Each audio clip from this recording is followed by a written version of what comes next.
Monde, on est rendu à mercredi. Oh mon Dieu, j'ai oublié la date, mais on débute notre deuxième semaine du défi 30 jours smoothie vert. Donc, je voulais débuter la deuxième semaine avec encore plus d'informations. Cette semaine, j'ai reçu quelques questions de la part des participants et participantes. Et puis, une des questions que j'ai beaucoup rencontrées, c'était la question des protéines, parce que je mentionne dans mon premier vidéo qu'on devrait remplacer un repas par le smoothie vert. Et vu que je conseille d'y mettre vraiment juste fruits et légumes, il y a beaucoup de personnes qui étaient concernées du fait de peut-être pas avoir assez de protéines pour combler leurs besoins en protéines. Alors, je vais vous apporter quelques faits et puis je vais aussi rattacher des liens de sites web qui expliquent vraiment bien sur mon blog, sur mon site web qui est yoga.fitco.ca. Afin que vous puissiez aller vous documenter plus en profondeur sur le sujet. Donc, les protéines, on en retrouve dans à peu près presque tous les aliments qu'on mange. La seule différence, c'est que plus souvent qu'autrement, les protéines animales contiennent une plus grande densité de protéines que les protéines végétales pour portions équivalentes. Ceci étant dit, ça ne veut pas dire qu'il n'y a pas de protéines dans les végétaux et que ce ne sont pas des protéines complètes. Parce que souvent, il y a eu des mythes qui ont été véhiculés comme quoi que les protéines végétales n'étaient pas des protéines complètes. Mais ils ont fait plusieurs études sur le sujet et puis on en est venu à conclure que, en fait, si on mange une suffisamment grande variété de fruits et de légumes à l'intérieur d'une même journée, en fait, on va chercher tous les acides aminés qu'on aurait besoin de retrouver pour pouvoir avoir une protéine complète. Et puis, un des aliments qui est super intéressant au niveau végétal et qui nous apporte un bon apport en protéines, c'est le chou frisé, le kale. En fait, c'est dit que pour 100 grammes de chou kale, on a un apport de 4,3 grammes de protéines. Et puis là, en plus de toutes les protéines qu'on reçoit, on reçoit aussi ou on assimile de la vitamine A, une très belle quantité de vitamine A, vitamine C, vitamine K, vitamine B6. Et puis on a aussi calcium, magnésium, potassium. Et lequel est une protéine qui est à 92% complète. Alors c'est vraiment une super belle protéine. Et puis, chose qu'on ne sait pas souvent, ou qu'on ne va jamais associer, on retrouve aussi de la protéine dans les oranges. On en retrouve dans les avocats. Donc, il y en a dans presque tous les aliments, comme je mentionnais au début. C'est juste qu'on va les retrouver à une plus petite ou une plus grande densité. OK? Alors, voici ce que 100 grammes de kale me donne. Si je le transfère dans ma tasse, c'est une tasse qui contient 4 tasses.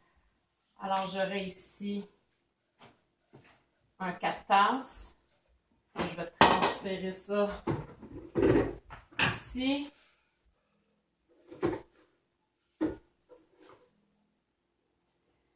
Et je transfère le reste. Ça nous donne à peu près un 6 tasses de chou frisé pour mettre dans notre smoothie vert. Ensuite, je vais rajouter le reste de mes aliments. Pour aujourd'hui, j'ai décidé d'y mettre un kiwi. Je mets un orange complète. Mais comme vous pouvez voir, mon orange, il y a la moitié de mon orange que j'ai pas mis la pleure, mais l'autre moitié, j'ai mis la pleure. Ça vient vraiment rehausser la saveur au niveau de l'orange. C'est super bon, par contre, à faire seulement avec une orange qui est bio. Ensuite, la moitié de mon avocat. J'ai mis le tiers d'un cocon.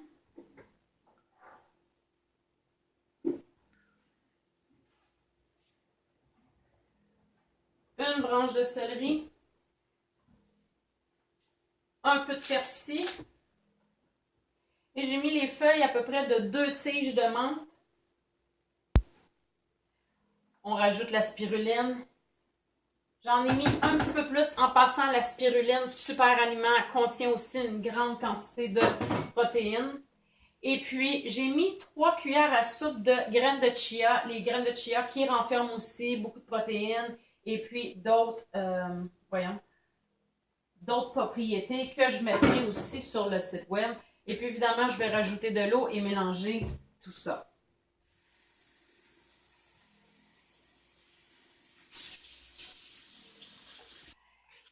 Et on y va!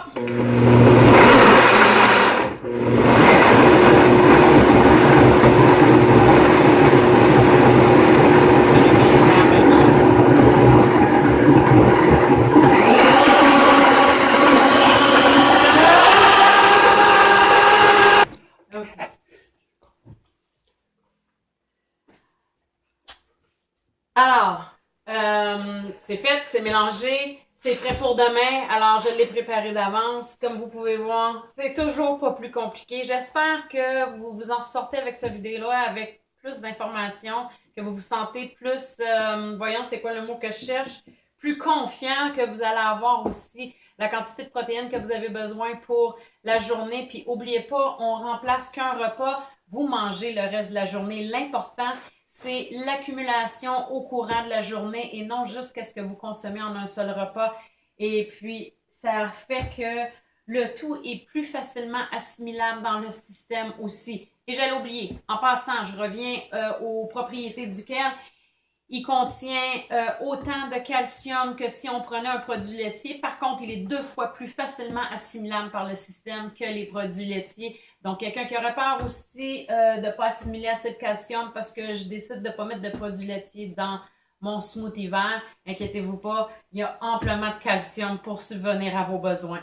Alors là-dessus, bon début de deuxième semaine. Lâchez pas les amis, puis continuez de partager vos idées, vos recettes et aussi vos questions avec moi. Puis je vous reviens d'ici 2 ou 3 jours avec d'autres informations afin de continuer de s'instruire face à ce qu'on met dans notre corps. Alors là-dessus, bonne fin de journée et à la prochaine. Au revoir.